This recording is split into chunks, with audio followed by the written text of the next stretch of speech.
Hey, hello and welcome for today's session on the Unreal 4 Lighting Academy. Um, Before we get things started, again, as always, everything that I'm about to say is based on my experience and my opinions. I might do things differently than you would, or maybe there's a different approach that you would prefer. That's totally fine. I'm just gonna do this based on my perspective on things. With that out of the way, today we're actually gonna start our second session. I'm just gonna call it that because, it's a new environment. So the last time it was pretty large, the whole thing that we did for the first scene. And yeah, so today we're gonna start with a new scene. Um, I have many people asking on the YouTube channel and also on Unreal forums about some more interior lighting. Um, Again, one of the most important things is I'm gonna work on your stuff. So if you want to see something very specific, it's really important that I get your support in terms of like you need to give a scene that is kind of what you need help with or what you want to see. I'm not gonna build any scenes, so if you I don't know if you want like a super photoreal living room or something like that, you would need to provide that. Otherwise, there is no chance that I'm gonna work on something like that. However, so people wanted me to do some more interior stuff since the last session we did was exterior only. So I actually have something pretty cool to work on this time around.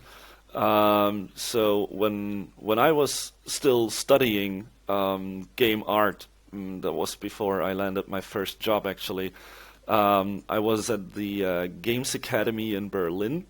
I did like the 3D art and animation course there. And we have a company in Germany that is called Piranha Bytes, and they made the Gothic games and later on the Risen games. And some of you guys might have heard about these games. They're very, very German RPG games. German in terms of they don't really follow like international standards in many, many ways, which is actually pretty awesome because they don't have that typical standard of how they tell stories and how the world is in comparison to, for example, the Elder Scrolls series. So the Gothic and the Risen games, they were like kind of dirty, and there were many people in those games that were actually like assholes towards the main character. The games were also fairly difficult, and there was not a lot of guidance. So they actually, I would say they have quite a fan base because they just do things fairly different than what you're used to. I mean, now that actually has changed because now we have The Witcher, and The Witcher is actually fairly close tone-wise to the Gothic and Risen games and how people behave in that world. So it's actually a little bit more normal now to have games like that. But I would say that Gothic actually was one of the first games that kind of like went down that road. And at that company, they obviously have environment artists, and one of those environment artists was Sasha Hendricks, and he actually gave modeling and environment lessons at the Games Academy, and he was my teacher back in the day. And so yeah, he's still obviously doing stuff, and just not a long time ago, he worked on an Arctic remote facility environment. I have it open here, so that's on his art station. You can see we got like a couple of screenshots here. And he actually was pretty hyped when I started posting my Unreal 4 Lighting Academy stuff, because like as I said, Sasha is a very, very experienced environment artist. However, most people that I know, they struggle with lighting. So it was not very surprising to hear that he also kind of thinks that there's a lot of room for improvement in his scene. And yeah, I actually got that environment from him. So now I can give a little bit of knowledge back to him. So he taught me modeling and environment art, and now I'm gonna teach him a little bit about lighting. So no, actually pretty cool. I think this is a fairly good scene. It has a, like he already spent quite some work and making this look good. But yeah, when we look at these screenshots, I think we can already see certain things that we could potentially improve here. I'm just like scrolling through these.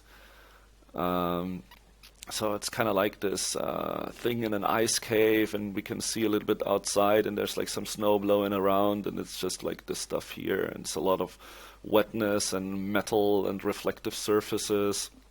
There's also video on top here.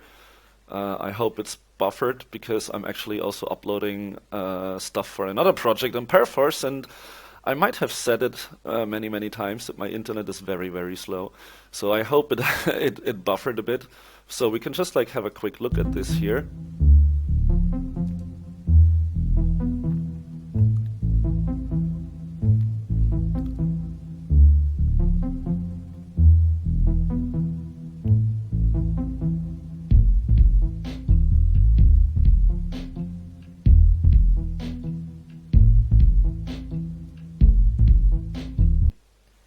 Okay, and there the buffering goes. Nice. Well, I guess you saw kind of like what the scene looks like. Maybe we can check that out. But I will also post the links for that stuff in the video description, so you should have no problems in actually finding his stuff, and you can have a look on your own. So here we go. That's the scene. I just opened it up. Also, I finally upgraded my editor, so I'm running on 4.15 now. So we have a lot of stuff here that is, slightly different now. Obviously, we also have the new tone mapper. So many people, as far as I can tell from like reading the forums, actually having problems with the new tone mapper.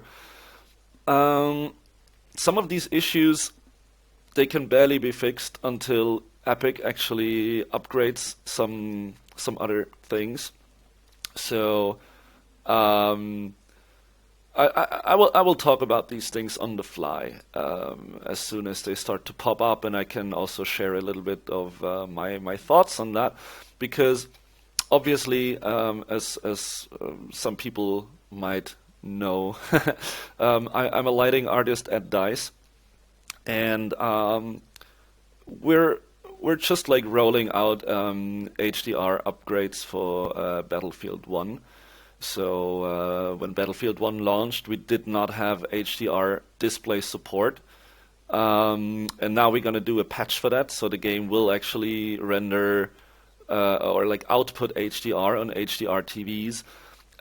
So we at DICE, we actually had to think a lot about how we do our tone mapping, how we do the conversations, because the most people, they don't work on HDR screens. They still work on regular screens. I mean, I have very good screens at work. They're fairly expensive, and they are super good and nice. However, there are still not really options when it comes to computer displays for HDR.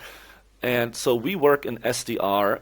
We can also verify stuff in HDR, but still it's super important that things look correct in SDR as well. And I think that is something that Epic still has to invest a little bit of more like time in, is like how things look in SDR compared to HDR. And I think those are the problems that people are experiencing with the new Filmic tone mapper, is that it's right now tweaked for HDR output, and SDR doesn't look as good anymore as it did before. And I think Epic just needs to fix their display mapping for SDR. But yeah, let's see how much we will run into issues with that. So first of all, I did not get any reference from Sasha, so just a second, need to drink something. um, so I only have this here. So I have the scene and I have the stuff from his art station, and we talked a little bit about what he envisions with this, and it turned out that I will be fairly free with what I do. So I don't really have any references from him, and he also said, like, dude, just like go through it and see what you can do, and see how you approach things, and what you do to like make this pop a bit more, like make it look a little bit more, maybe also like grounded and less gamey. Let's see. But so yeah, I will be fairly free to do what I want with this. That should be quite interesting for you guys, I hope. So first of all, I need to see like what is this actually that we have here, because I need to understand how it's built. And if we just look at some of the areas here, and even looking at his ArtStation pictures, I would say we can see something that you probably will not see, but you will notice. Like what I mean with that is your brain tells you something, but you can't really point fingers at it. And what I mean by that is I think that this scene has a occlusion problem. So what do I mean by occlusion problem? Let's have a look at these screenshots again. If we look at this shot here, it looks fairly good. So don't get me wrong, like we got some nice material definitions and some like specular highlights and stuff like that. We got some nice bloom and some shiny metals and some painted metals and stuff. So that's not a problem. However, I would say that this shot, it looks still unbelievable. Like unbelievable in a sense that it's kind of like it doesn't feel necessarily real. Of course it's sci-fi and we don't have that stuff. So it's supposed to be something that is not existing in real world, but our brain applies real world laws on the things that we see. So even though it's something that could be out of sci-fi, there are still ways to make it more believable. So the brain tells you like, yeah, I know this stuff doesn't exist, but it looks so real. I believe that this is actually real, and I think that is kind of missing here. And if we look at all of these shots, I would argue that the problem is lack of occlusion. So what I mean by that is in video games, we always have the problems that we have to approximate things. So, for example, we can't have as many shadow casting lights as in real life.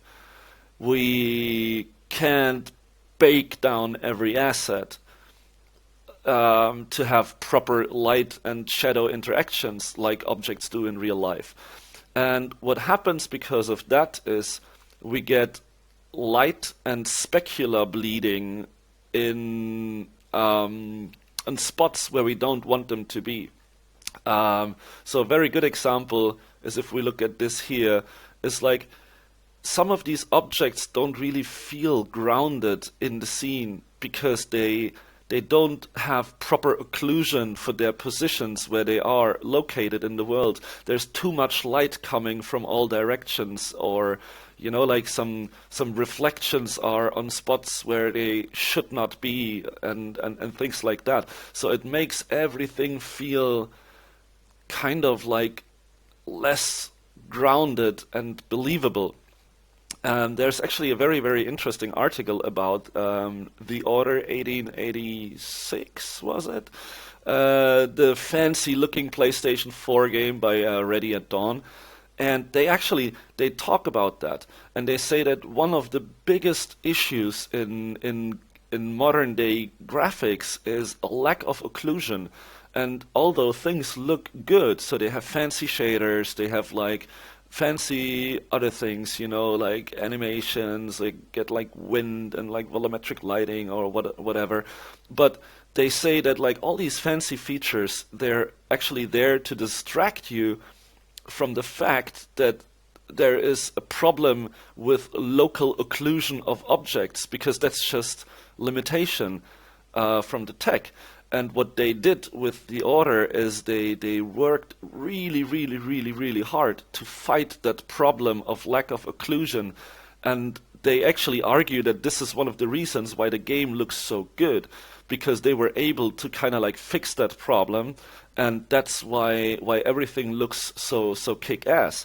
And the thing is, that's correct, because what they actually do is, for example, in Unreal, we only have these reflection capture actors here that capture indirect specula.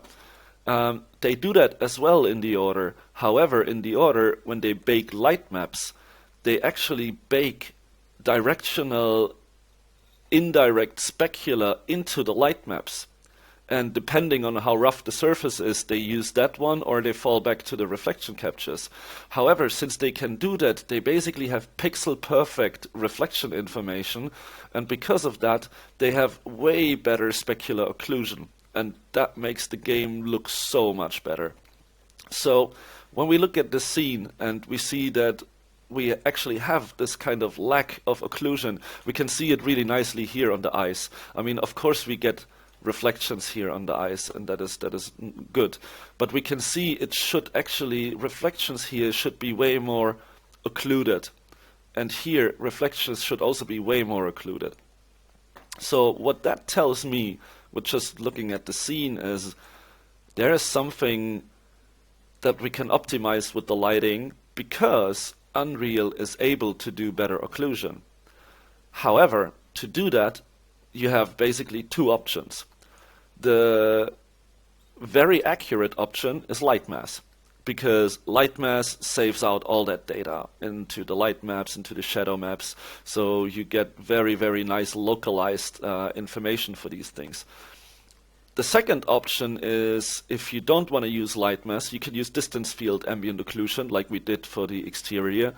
And then you can use distance field ambient occlusion for occluding specula, and also like making props feel more grounded in the scene. So what I need to know now is, what is this scene actually running on? So how is that scene made? Like, is it using Lightmass or is it using distance fields? I don't know yet. When I just look at that stuff, I think it's using none of these two, and that makes me slightly worry. And I will talk about why that is. So first of all, let's bring in my details again here, so we can just see a bit of what we're doing. I also want to make sure quickly that the right tone mapper is turned on, because now the filmic tone mapper should be turned on per default. So if we do that, yep, it says tone mapper film equals 1, so that's already good.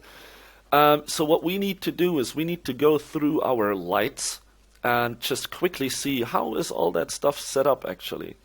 I'm also going to drag over the world settings into here. So let's first have a look at Lightmass here. And you can already see we have this checkbox here that says force no pre-computed lighting. So that tells me that Sasha is not using Lightmass. So what else? What is he doing? Let's have a look at the directional light. And it's set to movable. Of course it is. That's fine. Are we using anything else?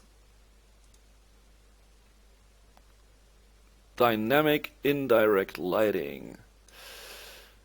Okay, so this checkbox is for the light propagation volume. You can read the tooltip here, whether the light should be injected into the light propagation volume. So that means the scene is actually using light propagation volumes. So r dot light propagation volume. It's set to 0. So this can basically have two causes. Cause number one, I got the project file and Sasha enabled it in the console variables, and the console variables are not part of that because they are in the engine folder. So what we can actually do is we can have a look here.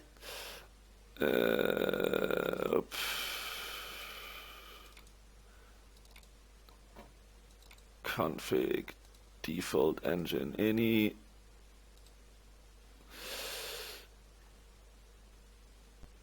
So we see all the settings here. We can also just like search for it again. Light propagation. Okay, so there's nothing set. So there might be two reasons for this. Either he didn't know and he just checked this and thought it might do something, or he used it but now it's not working anymore because I don't have the flag set. So I don't want to use LPVs. I have very, very mixed opinions on light propagation volumes. I've worked, when we worked on Dead Island in my old company, we used LPVs for exterior stuff. But it's very, very tricky to use it for interiors. And the feature is so experimental and not finished, and now Lionhead is shut down.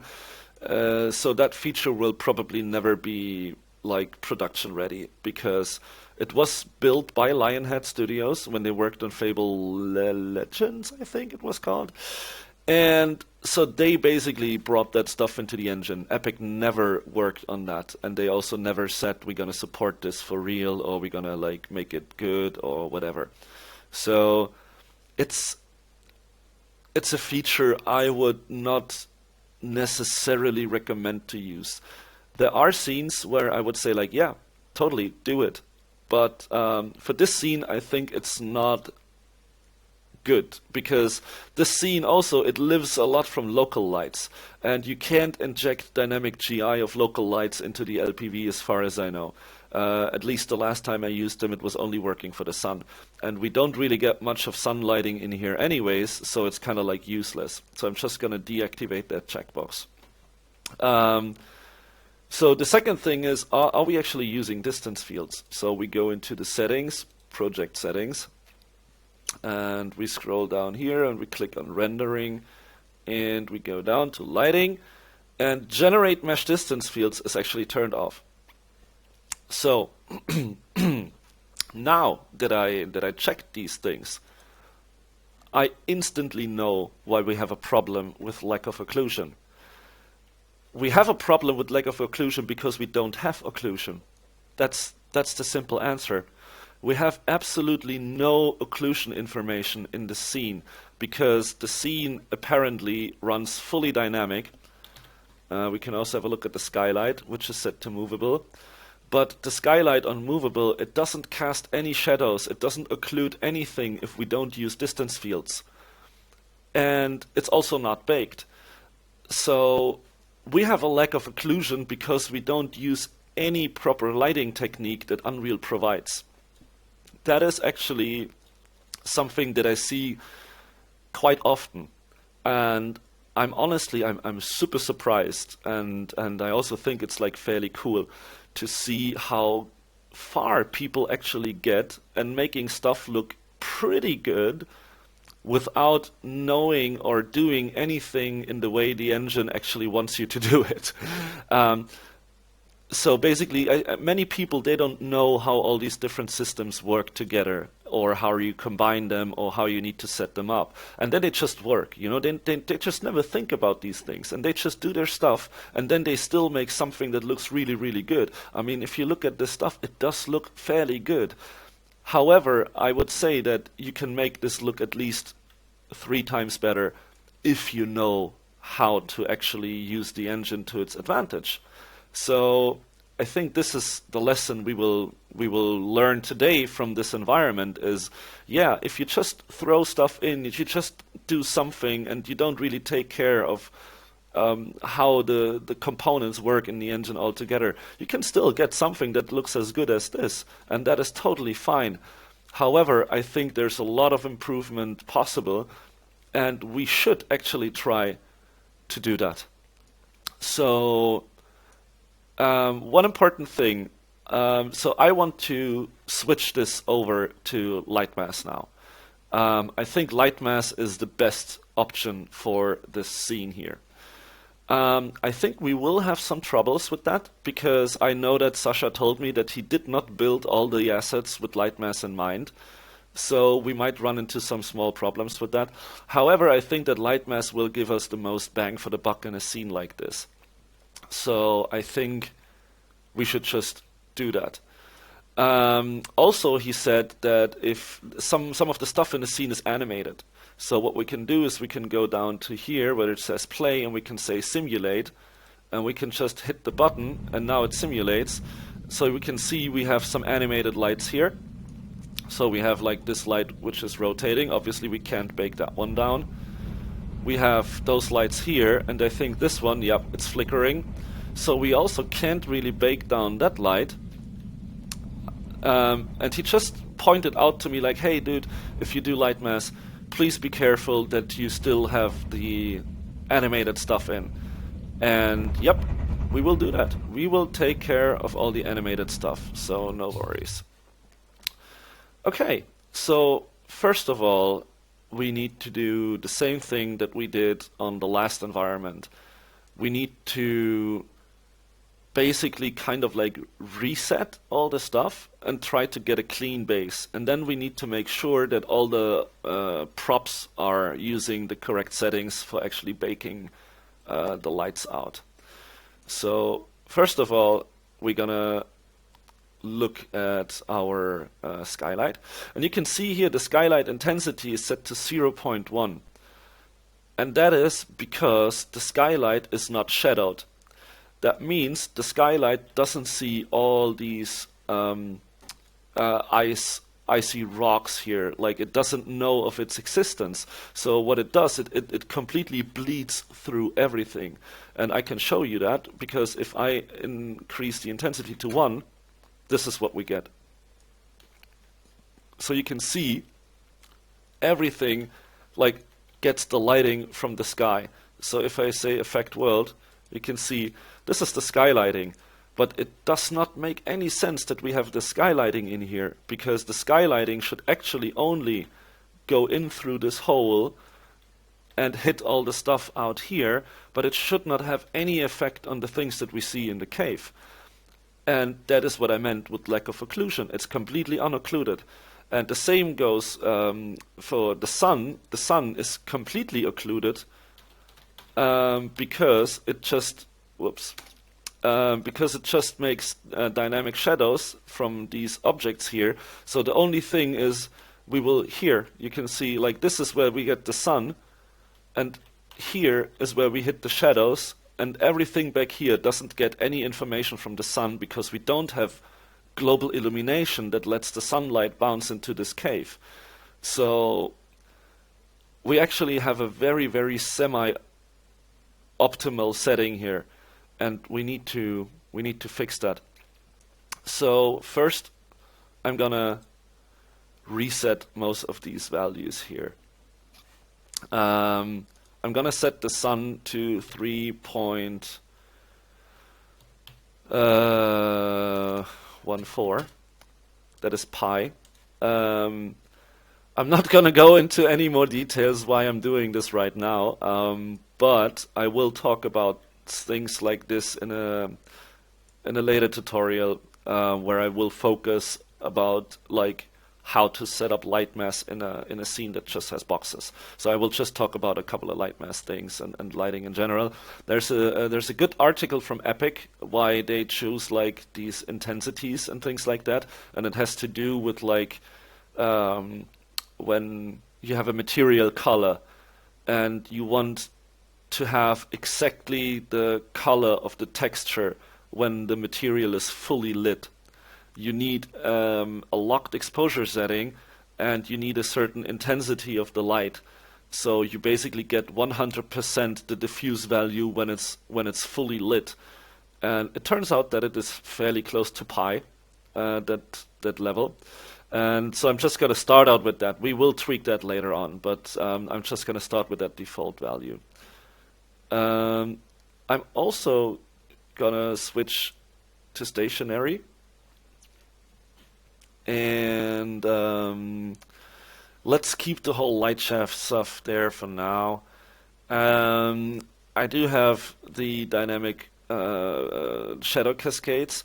The thing is, we don't really need that now, so we can actually have no dynamic shadows at all on the sunlight, because, as I said, here is where the shadow comes in, and we don't get any more shadows from the sun in here, so we will never walk here because the environment takes place in here, so we don't have dynamic actors that actually need cascaded shadow maps, so we can just fully bake all the shadows from the sun. That makes absolutely no difference for us. Just look at a little bit more settings here, but that looks alright. So we go to the skylight, and I'm gonna reset this color to white. We have captured scene, that's good. I'm using stationary. That is okay. We can just kind of reset this default here. So I don't know what exactly it was like capturing or not capturing, but now it basically captures that bright sky. And now you can see we get even more problems with occlusion everywhere, right? So now we just tweaked our skylight and we just tweaked our directional light. Now let's have a look at the post-process setting. So I really want to reset all of that stuff. So the vignette, I will just turn it down a bit. You might have also noticed that we have like some fairly strong, come on, where is it? Ah man, now it's like, now I'm trying to show it. Did you see like the lens flares here? I'm not a big fan of those. I actually really hate that stuff because it makes everything look like unreal instantly. So first of all, I'm going to reset the bloom. I'm going to reset the threshold. We're going to go into advanced, and we're going to keep that stuff for now.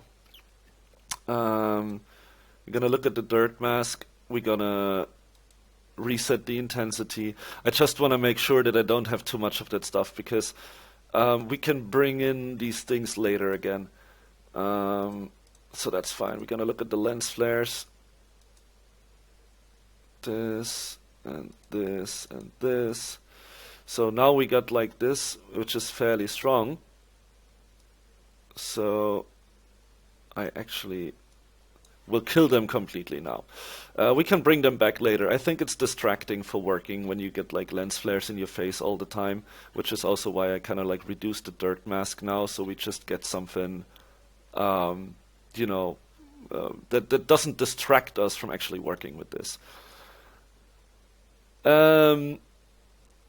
So flip. The auto exposure, this is like a default lock right now, and I will keep that. That is actually fairly good. I always try to, when I work on interiors and stuff, I tend to work exactly with those settings, locking the exposure to 1, which is kind of like, it's pretty close to. I'm actually, let's see. Yeah, see, that's different one. That's a little bit brighter. So it is actually kind of like this, the lock 0. If we unhook the automatic, so if you do this, it's kind of lock 0. So it's like a neutral setting. And now everything kind of like looks bad. which is alright, because we haven't baked anything yet. So what I want to do now, though, is I want to go through all of these lights here and set them up properly before we do anything more. So we got this light here, and that has a very, very large radius. It also has a very large source radius, so that is that's the area light feature. So it basically is a huge sphere emitting this light, and you can actually see that sphere over here.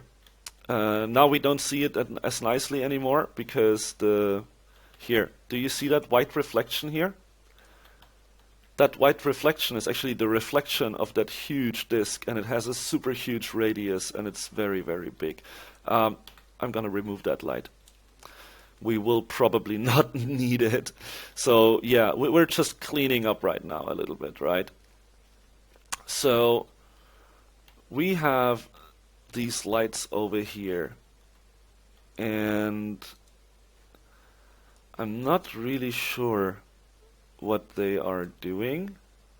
So what I will do now is I will turn them off. I will take all of these lights and I will turn them off, and then I will bake it so we will see what we actually get, because I have no idea what we will actually get from the stuff we have in the scene right now. So I need to kind of get a clean state of where I see, like, okay, so we get this much light coming into the cave, and it happens to do this and that and whatnot. So we're just gonna grab them all. Aha, so that's a blueprint. At least it looks like it. So I'm going to turn them off. One important thing, here you can see, like, they are set to static. That means they actually have not really an effect. They were just rendered in preview mode, which is not so good. So we can see that the scene is set up very, very inconsistent. So they should be all stationary, or they should all be movable, something like that. For now it doesn't matter, I will turn them off. What I wanted to say as well is, like, you can see many of these lights have turned shadow casting off. Epic actually implemented a super great feature for dynamic lights, and for dynamic lights that feature actually is shadow caching. And what that means is basically dynamic shadows are fairly expensive. Oops, sorry. And they're rendered every frame. It updates the shadow map, and that is super expensive. For a spotlight, you have one shadow map. For a point light, however, and actually really many people don't know that, for a point light you have 6 shadow maps, because imagine a spotlight casting a shadow map is like it casts it in one direction. But if you have a sphere, like a point light, it needs to cast in 360 directions, and in all like directions it needs to cast a shadow. So how that is actually handled in a game engine is, imagine a cube. A cube has 6 faces, right? And basically how a point light shadow is calculated is it takes 6 spotlight shadows and points them in each direction of one face of a cube, and that cube is kind of like spherified around the point light. So that's how I'm trying to explain this very easy. So this is kind of how point light shadows are being calculated. So a point light shadow is actually 6 spotlight shadows. So point lights are extremely expensive for shadow casting, which is the reason why you should almost never use shadows on point lights. However, what Epic did, they implemented shadow caching. And what that means is the shadow gets only updated once when you enable it or when you move geometry around. But after that, the shadow gets cached, and then at every frame it reuses that information, so it saves the time updating those shadows per frame. And that is actually amazing. It's a super, super amazing feature. And it just helps you so much for especially dynamic scenes. Epic needed to do that for Fortnite because Fortnite uses fully dynamic lighting. They use the distance field stuff, the distance field ambient occlusion and such. But they did not have any shadow casting. So that was kind of like they were like, damn, we need to do something because otherwise we can't have like shadows and it starts looking really, really bad. So they implemented shadow caching, and now you can actually have many, many lights that are dynamic casting shadows. However, you still have to be careful when you have areas with a huge light casting shadows and players moving through that area. So if you have people moving through that area, you will still have lots of shadow updating cost for all those players, especially if it's, let's say, a multiplayer game where you have many, many people walking around there.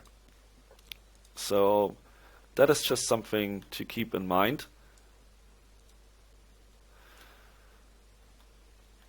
So I actually like that lights are blueprints. I think that's really cool. Okay, so that's a pulsating light here as well. But as you can see, like this light doesn't really like add much to the scene. But yeah, let's see how we continue with that. So then I know that this light here can be baked because it's not animated. So we set it to stationary, we turn shadows on, and we just keep this for now. So we don't have a source radius. I will fix that. I think we need one. Actually, what I really like doing is I like to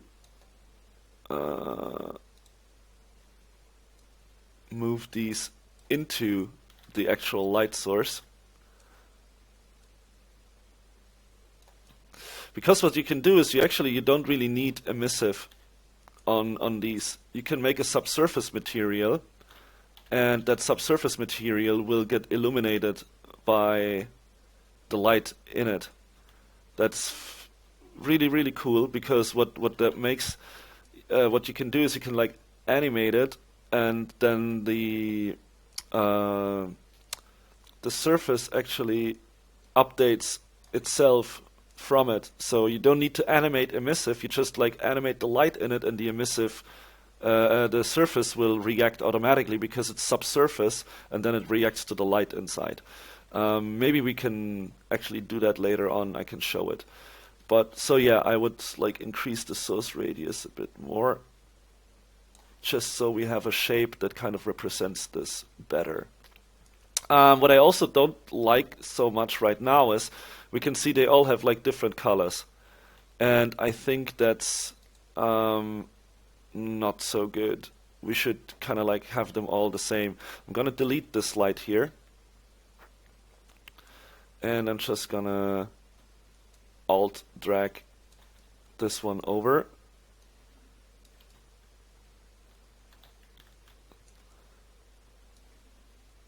So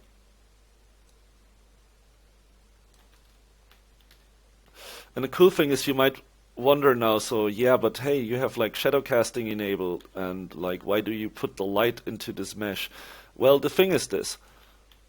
If I put this light inside this mesh, since the material is not double-sided, the mesh is basically invisible to the light. So we won't get any like shadow casting issues or something, because the light actually doesn't see this mesh. It only sees the mesh if we do this. Then we see this mesh.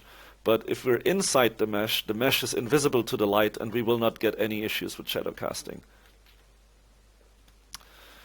So I really, really like this light color here. So what I'm gonna do is just gonna copy that color, and I will put this in here and in here as well. And now we can see that we still have a little bit of disconnect because the emissive was more like greenish, yellowish, but we have the same thing here. So let's see. I also think like this is not really good here.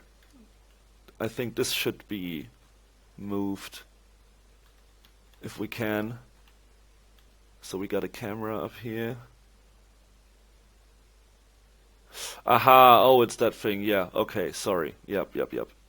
My fault, that's just a cinematic object, so yes. Because I was like, hey, why do we have that thing occluding the light? That's not so cool. So yeah, I think this is better. So we deactivated all the other lights. This one is movable, of course. I also want to turn off this light.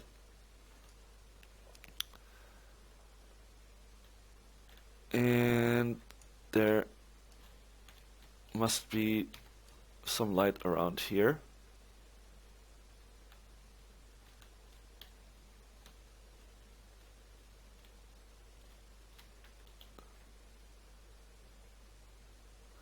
Where does this come from? Where are you?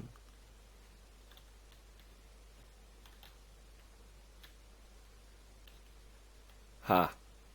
There you guys are. I'm gonna turn them off for now. Let's see. Okay. So, now what we need to do is, we need to start... Ah, nice. Okay. I wonder if they're all the same. It kinda looks like that. So we got this one. Okay, so first of all we got this one, huh? If we look at the UVs, that looks good. We also have a channel 1, that looks good. So what we do is we just go down to the static mesh settings, expand this one. So lightmap coordinate index is 1, that's good. Lightmap resolution 64. I'm gonna increase this to 128 just for now. Let's have a look at this one here. Okay, so I think that is actually the background rock. So that one looks the same. Lightmap code index 1, 128. Good. So it looks to me that we only have one icy rock, which is good, because then I don't need to tweak many rocks.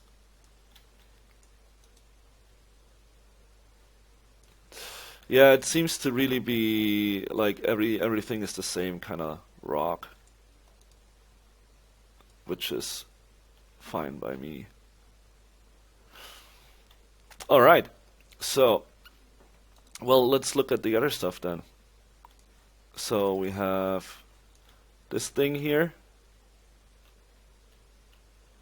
which is just that stuff.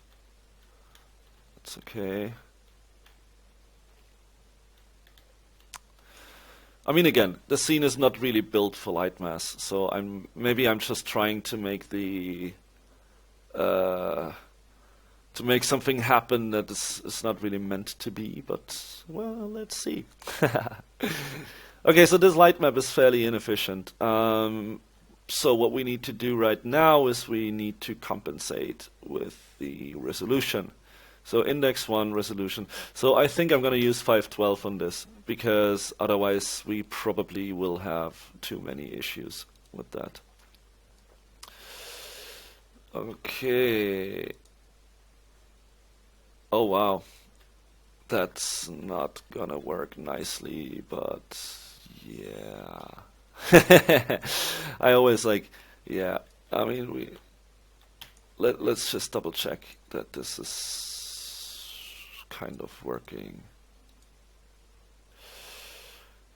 Well, yeah, we keep that one at 64 right now. So what's all the other stuff that we have here?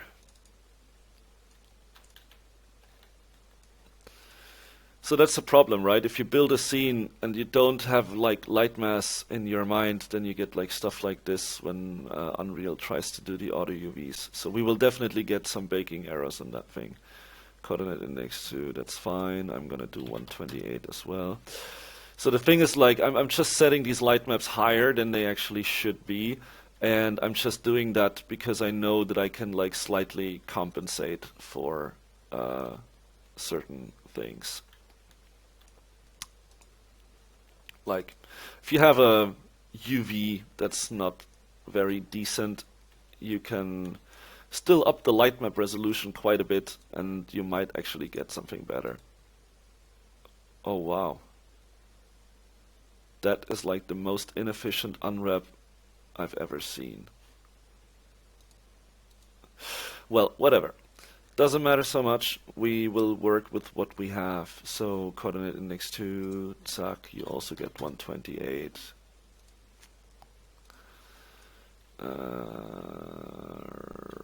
I think this one was one piece, yeah. So also we should like, right, like this should be one piece, this should be one piece, this should be one, this. It should be more modular for working with Lightmass. But again, I'm just illustrating it, but it will probably work like this anyways.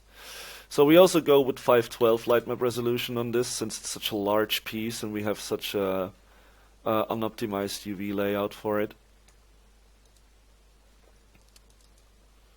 So we have the railings.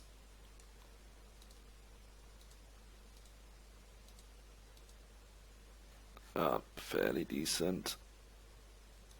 Let's do 256 on this one. We need to see what we get from it.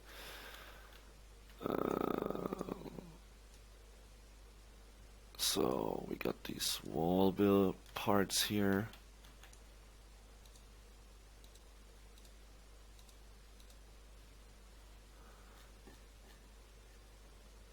Channel 2. And we might adjust these resolutions as we go along. I think that's the same one, right? Yeah.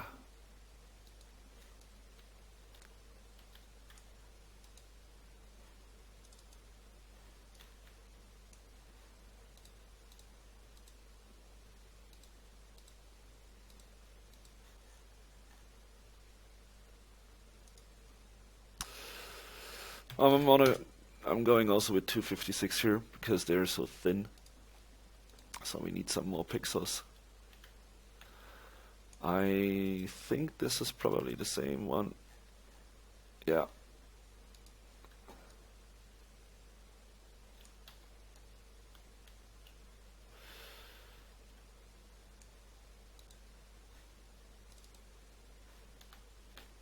And we can also later on flex smaller objects to be dynamic.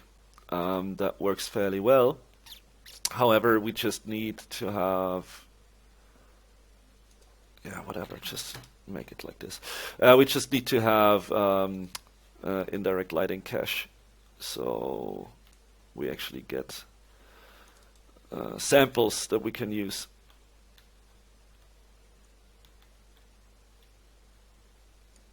Okay.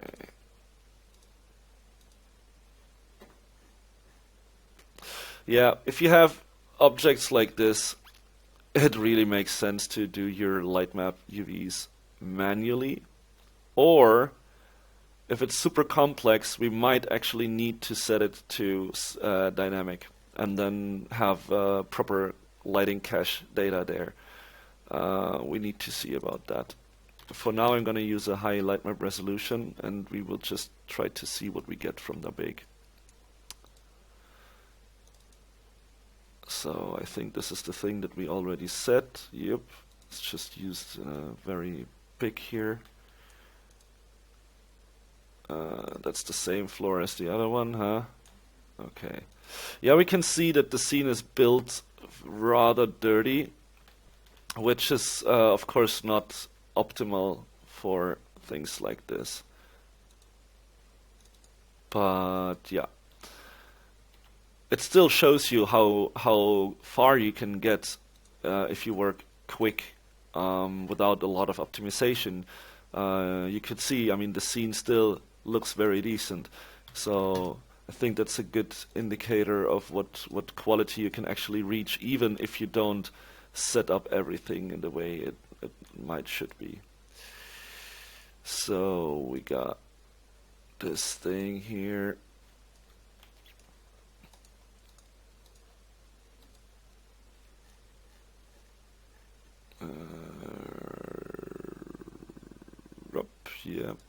Yep.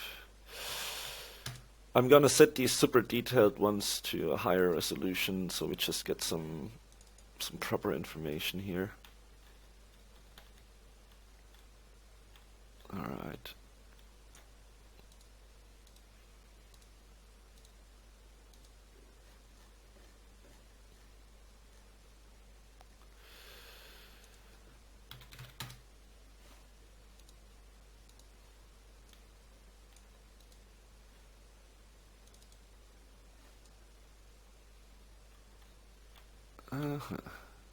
Interesting.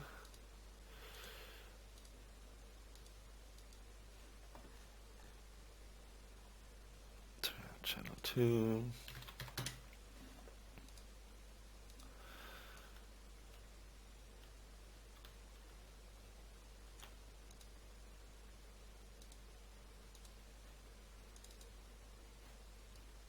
Yeah, like this, for example, right? I mean, these objects, they should all be individual objects and not like in groups like this.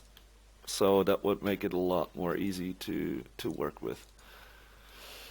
Okay, so the light map still looks fairly decent. I'm gonna use a high resolution again.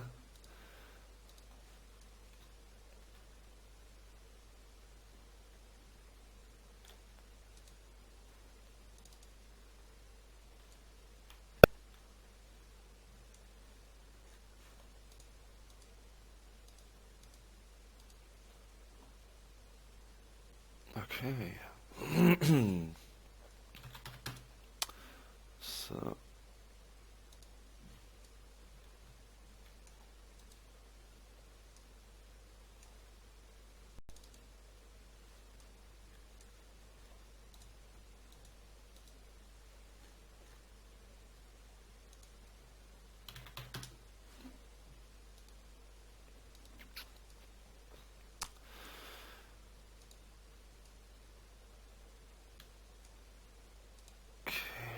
was part of that one.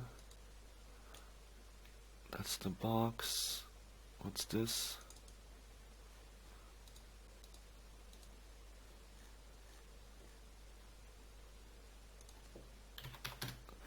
Okay.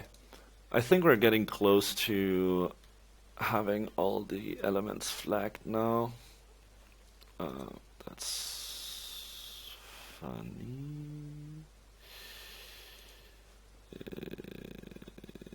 Okay.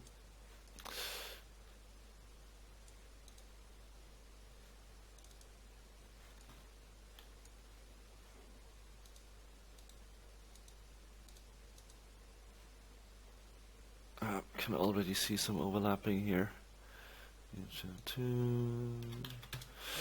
Okay.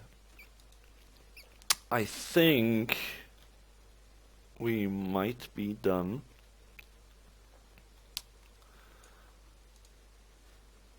This one we need as well.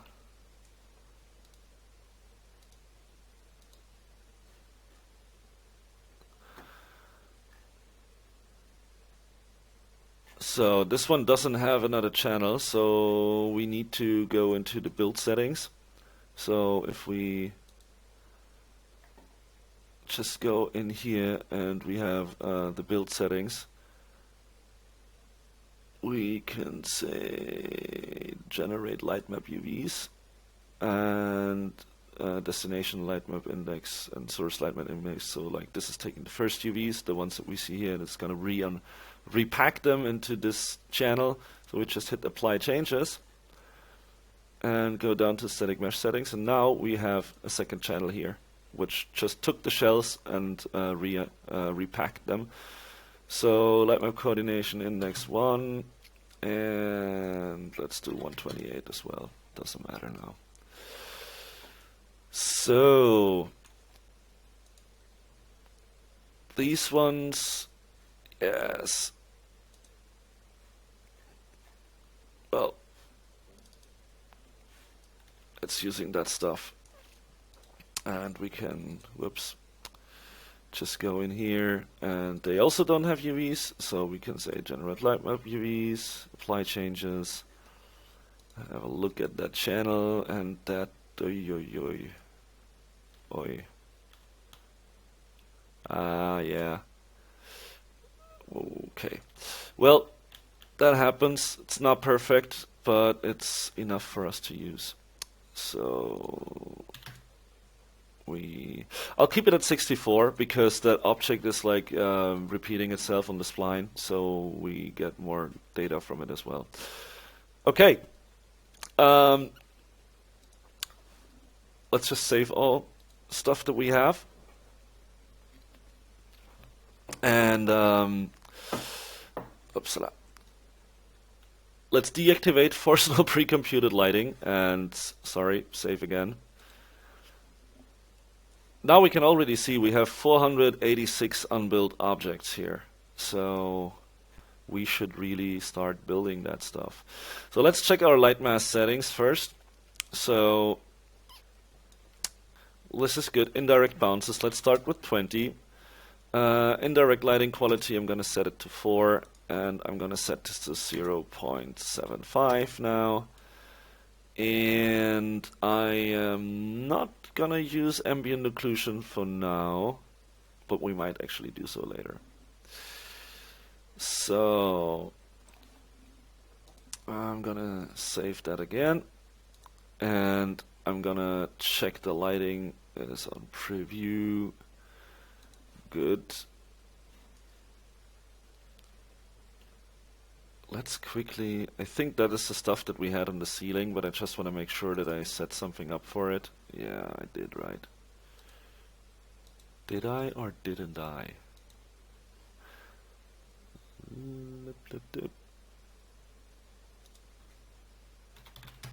Let's just set this. Alright. Cool.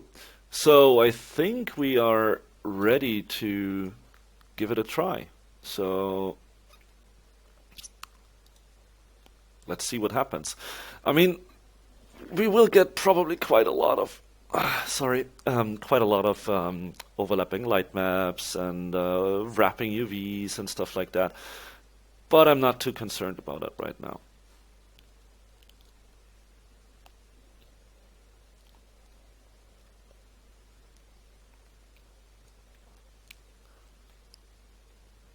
One thing that I also wanted to explain, because I saw it in the settings, but we might actually see it better once we get like more occlusion back here. When I went through the post-process volume, something interesting for you guys to know, I guess, is here, for example, you have the screen space reflections, right? And when you open it up, you can say intensity, which was also not tweaked at 100%, which is not something I would do, because again, you get way more, like screen space reflections, they help to occlude stuff, because, for example, here you have that tube, right? And now you don't get a reflection of the tube properly, and you get like the sky bleeding through. And if you crank that up, whoop, it starts occluding the stuff again properly. So screen space reflections, they actually help with occlusion, and they are super important to get proper occlusion of your stuff. However, this one is interesting, quality. So per default, it looks like this. And it doesn't properly support roughness. So first of all, they look fairly noisy, and also you will get mirror-like reflection even on rough surfaces, because they don't support roughness in that 50% quality setting in the right way. What you can do is you can type in r.ssr.quality,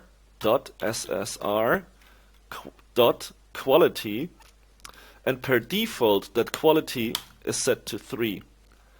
So that is the default SSR quality. And the problem is, if you up this value, now you can see it changed. Did you see? It's kind of like 50 is the default and it doesn't support roughness, and when you increase it, it becomes more blurry because then it has higher quality and it actually supports roughness properly. However, you could see that, like now I'm waiting because of Lightmass, you could see that the change happened at around 60 that I chose here. So basically, putting that value to 100 makes no difference, because the screen space reflections quality per console is set to 3. Oh, look at this. This is so much nicer already. Yo, so you, like when we look at this, the quality is hard locked by this value SSR quality, which is 3. So you can increase it, zack, and now it's using 3. 50 actually is equal to r.ssr quality 2. So now I forced quality 2, and now look what happens if I increase it to 60. It doesn't change anymore. It doesn't matter. So it's hard forced via console. So that means 50 is SSR quality 2. Then we have, like, let's just say we have 75 for making it more logical. Let's do 0.25 steps, basically. So we have 75, and you see nothing changes. So now if we type in r.ssr quality and we put it to 3, now you can see it changes. However, when we move it further to the right, nothing happens. So what we need to do is you need to actually enter SSR quality 4 to unlock the 100% over here. Otherwise, nothing is going to happen. And now, if I press enter, did you see a slight change? It's not super noticeable, but look at how much better they look and how much less issues they cause because they send more rays. So I really recommend for portfolio scenes, not for your games, to use quality 100. But you need to unlock SSR quality equals 4 via the console, and you can, of course, put that into the default engine ini. You can just go in here and say edit, and then, for example, you get like these settings here, like here, for example, allow static lighting equals true, and blah blah blah.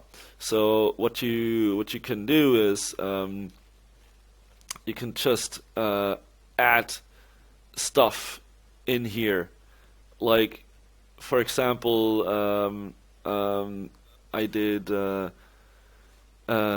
Sorry, no, wait, I'm stupid. Wait a second. Did I config default game engine? Yeah, you can just add your own ones to this file. So, for example, like I have a little project running with some friends, and if I look in my default engine ini, you can actually see that here under script engine render settings, I actually set SSR quality 4 and tone mapper film 1. I did that because at that point we worked with 4.13 and the filmic tone mapper was not yet the default. So I had to force it, and so I don't need to write it into the console all the time if I just say these here, right? So that's just important to know for you guys. If you want higher SSR quality, set this to 4. and then the 100% in the editor actually works. So now you can see some issues here. See that? That is probably... Oh no, that could actually be the decal that is placed here. So I thought it might be actually from the light maps. Anyways, now we can start seeing a lot more things feeling a little bit more grounded, I believe. But we still have some problems. So let's look at this.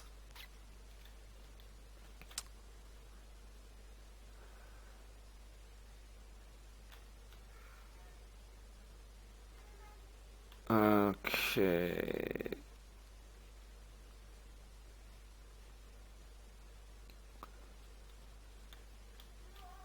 So this doesn't look too bad.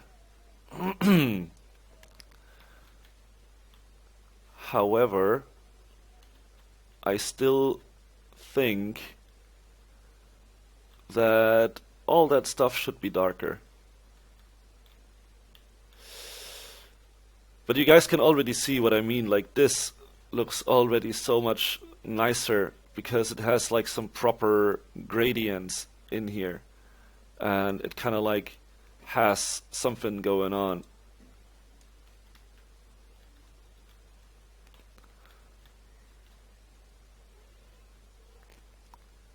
But I still think that we have too much lighting in here. And I'm trying to figure out where that is coming from.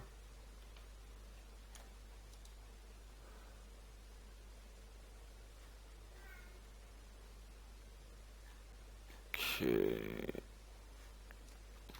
We actually have even more lights here. But no, those ones I already tweaked, huh? They are turned off.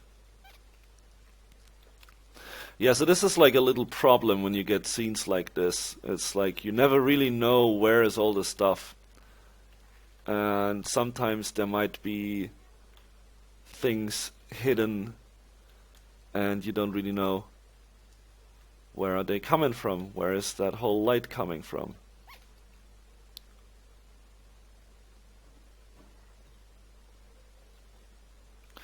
So one thing that I just noticed is, like, to me, it feels like this is way too bright in here.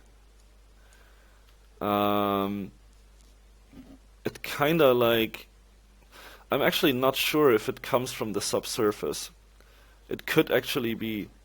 And I think there might be a problem that we get like light bleeding through this too much, which we don't want to, because it's supposed to be actually dark in here. And we actually get all that stuff from, if you look at this, like, this is way too bright. This stuff here is way too bright. I would assume that this is kind of like dark. And I also don't see a lot of baked information on some of these.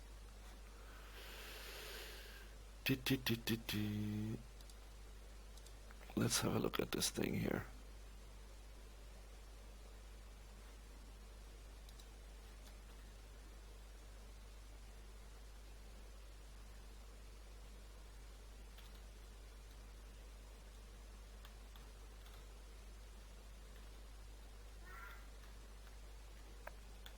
Okay.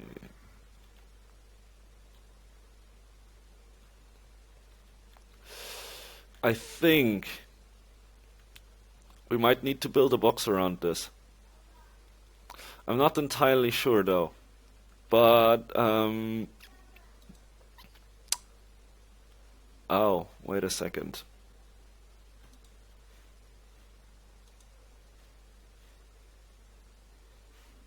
Let's do this maybe first.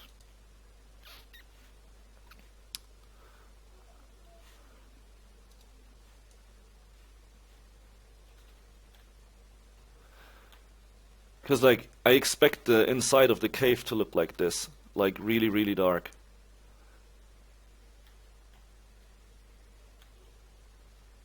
If you look at this, for example, this is kind of like the darkness I would expect. But this is way too bright. That makes absolutely no sense. I just want to quickly look at this. So this is the light map density that we have now. So overall, okay. So this one is actually a problem here from 4.15. This looks like the LOTS thingy. There's a problem in 4.15 where the LOTS don't share the light map resolution with the main object anymore. So that could potentially cause some of these issues. Okay. Yeah, that's definitely the light map sharing stuff. Overall, this looks fairly decent, so we can work with this for now. Okay.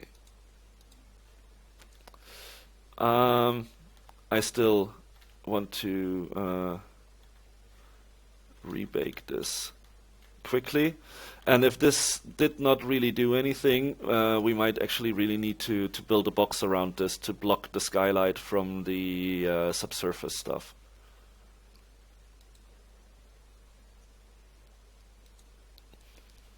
It was like, I haven't worked with the subsurface too much in terms of environment. I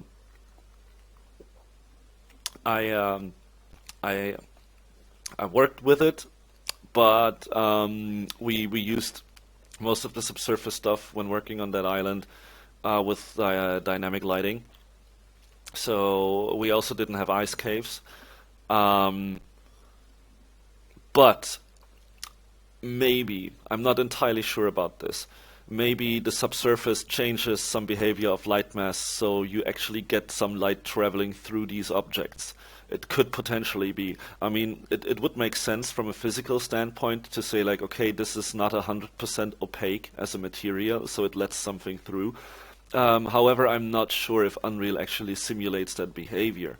But it feels very, very bright in here for me. Like, I think this should actually be almost pitch black, kind of. So let's see if this changes anything. If not, I will try to just quickly build a box around this stuff to make sure that like everything is occluded and we only get light coming in from here. But again, we need to see. So, yeah, after that bake, though, I will finish up the session for today because we've already been doing this for quite a while now. And yeah, I think we already found out some good stuff and we were able to clean up the scene in quite a good way. I also think that we have some better looking stuff here already. But we just need to work a bit more on that and just make sure that like things are more consistent and so on. So let's see.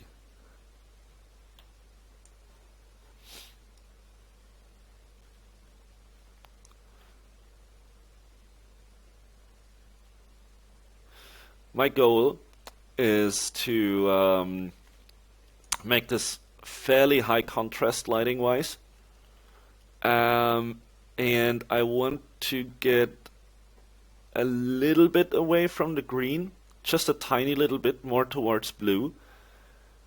And yeah, I actually have quite some cool ideas for this, and my goal is also like I would like to really make this feel cold and yeah, not super welcoming, but yeah, so that's what I kind of like have in mind. I'll try to collect some more reference for that for the next session when we will continue, because right now it was more about technical stuff, you know, cleaning up, making sure stuff works. So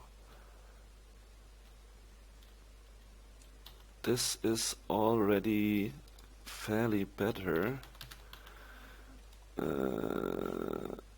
So yes, let's place a reflection capture here.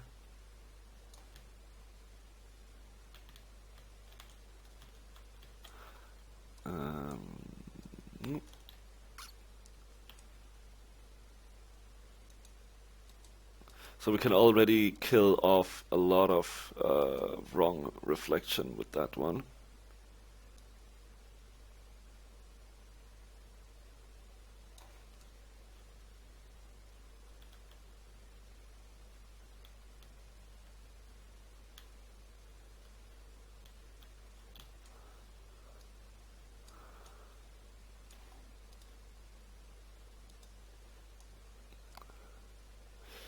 Uh-huh.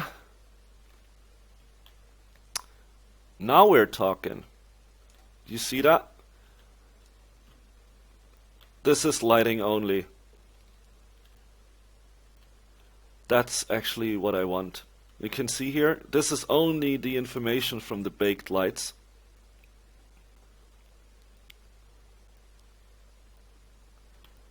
And now you can see how stuff feels way more grounded now.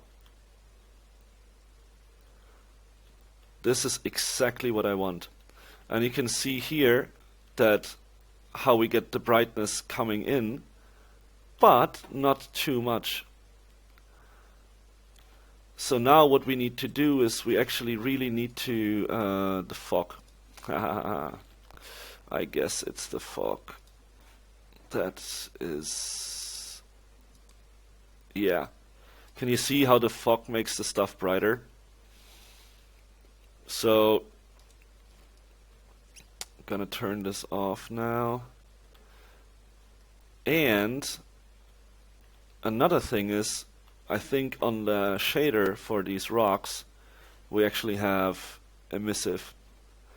So what we can do is, we can tone the emissive down. Look at this. We already get a lot more drama and a lot more like, yeah. So this is actually really where I want to go.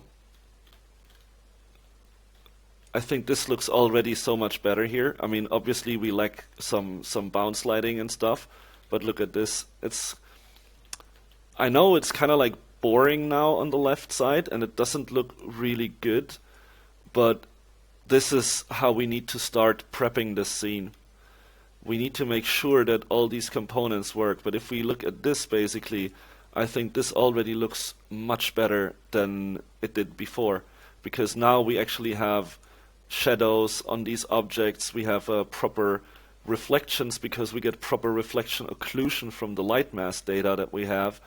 I think this looks already a lot cleaner than it did before. So what we need to do is, I mean, we can see now I just added some emissive back super slightly. However, I have the feeling that these fog sheets, we might need to look at those, because they might not be lit. But yeah, that's stuff that we need to just see, because it kind of like has a strong impact on the scene here and how the lighting goes for that scene.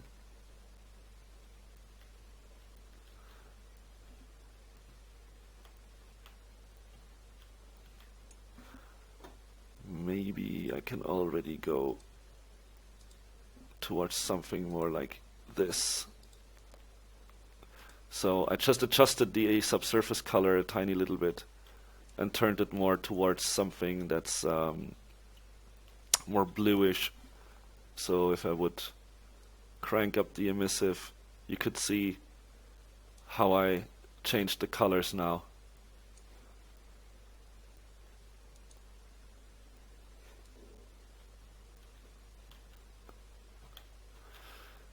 Alright, The thing is kind of like I want to really reduce the emissive, because I think what we should do is we should basically start getting that stuff from the local lights. So for example, if we turn this one on again, do you see that? So now we actually start getting this nice stuff again. And I think this looks really, really good. And if we bake that, we will get more information like that. So I actually would like to not fake it so much with emissive. But we need to see how we will continue with that. So yeah, I think this wraps the first session up for now. Was already fairly long again.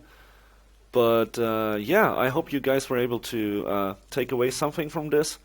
And I hope you had a little bit of fun as well, watching me mingling around with these scenes here. Again, big thanks to Sasha for providing the environment. And yeah, like have a good time and see you for the next session. Take care and bye-bye.